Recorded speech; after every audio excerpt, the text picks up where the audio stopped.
¿Qué tal? Oigan, ¿alguna vez han tenido esa sensación de que su propio cuerpo les juega en contra? Hoy vamos a meternos de lleno en una técnica de verdad fascinante, que nació de la crisis personal de un hombre, pero que, fíjense, revela un secreto universal sobre cómo nos movemos, cómo pensamos y hasta cómo medimos. Vamos a explorar juntos la técnica Alexander. Para empezar, pensemos en algo súper común. ¿Les ha pasado que intentan relajarse? De verdad que lo intentan, y aún así sienten esa tensión, esa que no se quita del cuello o de los hombros. Bueno, justo esa pregunta, esa es la puerta de entrada a la historia que vamos a contar hoy. Todo esto empieza por allá a finales del siglo XIX. Imagínense a un artista en la mera cima de su carrera, que de repente se enfrenta a un problema que de plano nadie le podía resolver. Y él es el protagonista de nuestra historia. F.M. Alexander. Frederick Matthias Alexander.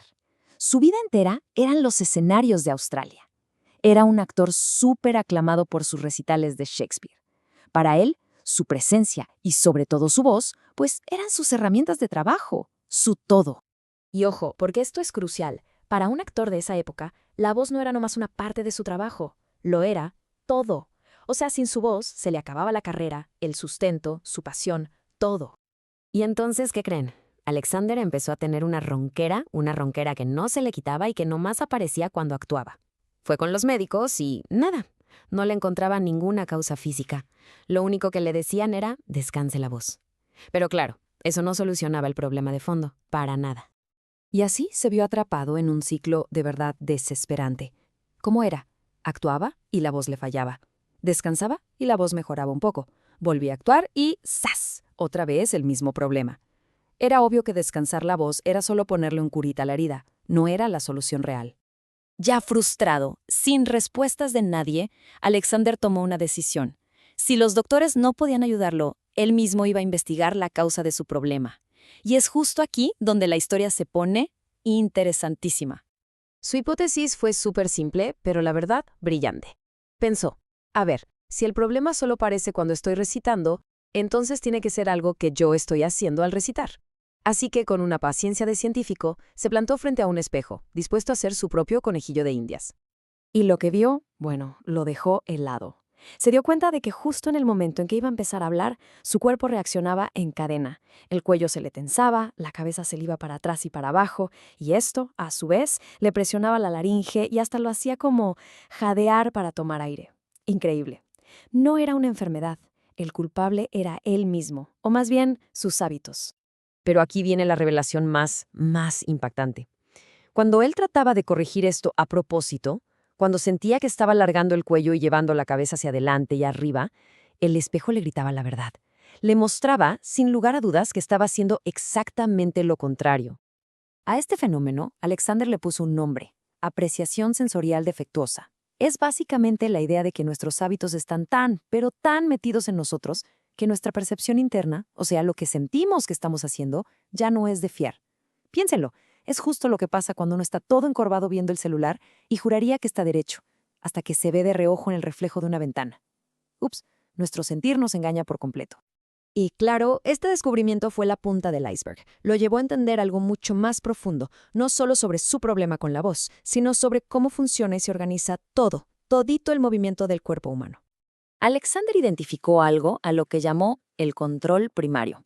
Y ojo, no es una postura fija, no es como que te tengas que quedar tieso, no. Es la relación, una relación dinámica que fluye entre la cabeza, el cuello y el torso. Y resulta que esta relación es como el director de orquesta de todos nuestros movimientos. Funciona como una especie de cascada, ¿saben? La cabeza, al estar libre, guía al cuello.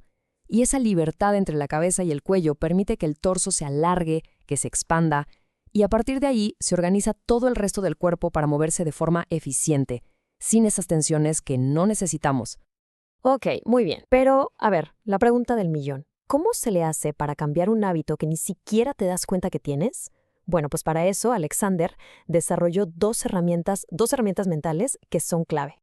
La primera se llama inhibición. Y no se trata de reprimirse ni nada de eso. Se trata de hacer una pausa consciente.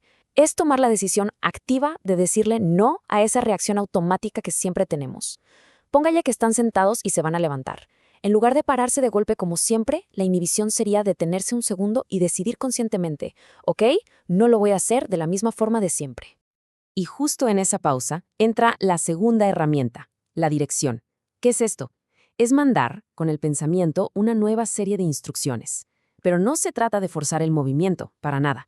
Es más bien pensar en una intención clara, como dejar que el cuello esté libre, o permitir que la cabeza vaya hacia adelante y arriba.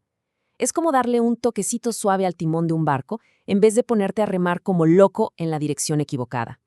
Este enfoque, el de primero pausar y luego dirigir, la verdad es que representa un cambio de chip, un cambio filosófico total sobre cómo hacemos prácticamente cualquier cosa en la vida. La mayoría de la gente vive en lo que Alexander llamó logro de un fin, o sea, una obsesión por el resultado. Nos enfocamos tanto en la meta final, ya sea sentarnos, hablar o tocar la guitarra, que usamos cualquier método que conocemos para llegar ahí, aunque esos métodos, como tensar todo el cuello, nos estén haciendo daño. En cambio, la técnica Alexander propone un giro hacia el medio por el cual, o sea, enfocarse en el cómo hacemos las cosas. Aquí toda la atención está en la calidad del proceso. La idea es simple: si cuidas el proceso, el resultado no solo va a ser mejor, sino que va a durar. Si mantienes una buena coordinación al intentarlo, el acto de sentarte o de hablar simplemente va a suceder, de forma natural y sin esfuerzo. Y los beneficios de mejorar esta manera de hacer, o como Alexander le decía, nuestro uso del cuerpo, son muchísimos. Van desde aliviar dolores crónicos de espalda, de cuello, de cabeza, hasta mejorar el rendimiento de atletas y artistas, o simplemente para moverse con más facilidad y menos tensión en el día a día. Y para que se den una idea de lo revolucionario que fue su trabajo, fíjense en esto. Nicolás Tinbergen, al recibir su Premio Nobel de Medicina en 1973, dedicó una buena parte de su discurso a elogiar la técnica. Destacó la inteligencia y la perseverancia increíbles de un hombre que, sin ser médico, llegó a conclusiones súper profundas sobre cómo funcionamos. Y todo esto nos deja con una última pregunta para reflexionar. La historia de Alexander nos enseña que muchas veces somos nosotros mismos, con nuestros hábitos inconscientes, los que nos ponemos el pie. La pregunta es, ¿qué se podría lograr si tan solo aprendiéramos a quitarnos de nuestro propio camino?